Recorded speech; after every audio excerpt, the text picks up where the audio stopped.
ነግሯታል። እሷ ግን አሁንም በልህ ለኔ ያደርገዋለሁ በማለት እንግዲህ በብዙ ነገሮች እየጣረች ትገኛለች። እንግዲህ የፍቅር ዝግጅትም አዘጋጅታ አበባዋን በትና እንግዲህ አይኑንም ጨፍና ወደ እሱ ወስዳ ሰፕራይዝ አድርገው ነበር። እሱ ግን በፍጹም እንደዛ ነገር እኔ አልፈልግም፣ ነግሬሽ አይደለ ወይ? ለምንድን ነው ከኔ የማትርቂው? አንቺ እንደምትወጂኝ፣ አንቺ እንደምታፈቅርኝ፣ እኔ ደግሞ የምወዳት የማፈቅራት የልቤ ንግስት አለች።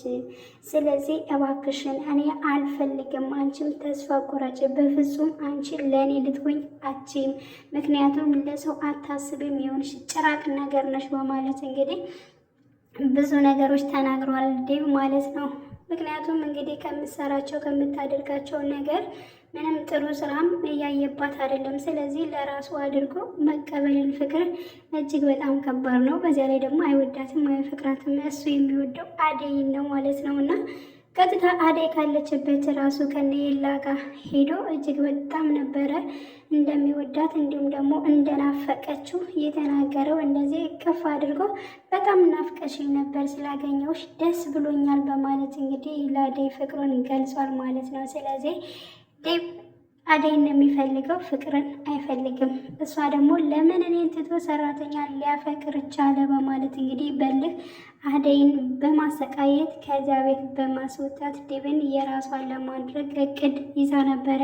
ግን ደግሞ ዴቭ ከቤትን ብታስወጣት አደይ ወዳለችበት በመሄድ እንግዲህ እንደዚህ ፍቅሩን እየገለጸ ይገኛል ማለት ነው። ስለዚህ በ34 ፓርት ላይ የፍቅር የተንኮለኛዋ ማለት ነው ሴራ ይጋለጻል ወይንስ ደግሞ አይጋለጥም የሚለው እንግዲህ በጉጉት ሁላችንም እንጠብቃለን።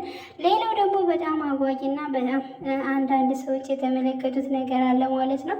እንግዲህ አደይ የፍቅር እህት እንዲሁም የባርኮን እህት ሳትሆን አትቀርም ማለት ነው።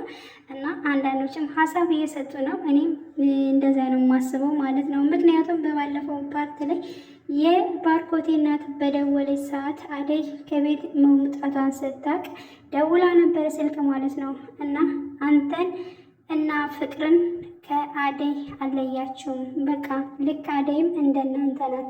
ለምን ማን አዞህ ነው ከቤት ያስወጣሃት? ስለዚህ መልሳት ፈልገህ አሁን በአስቸኳይ ወደ ቤት መልሳት። እኔ ሌላ ምንም አይነት ምክንያት አልፈልግም በማለት በአንድ አይን ነው ሁላችሁንም የማያችሁ በማለት እንግዲህ ተናግረዋለች።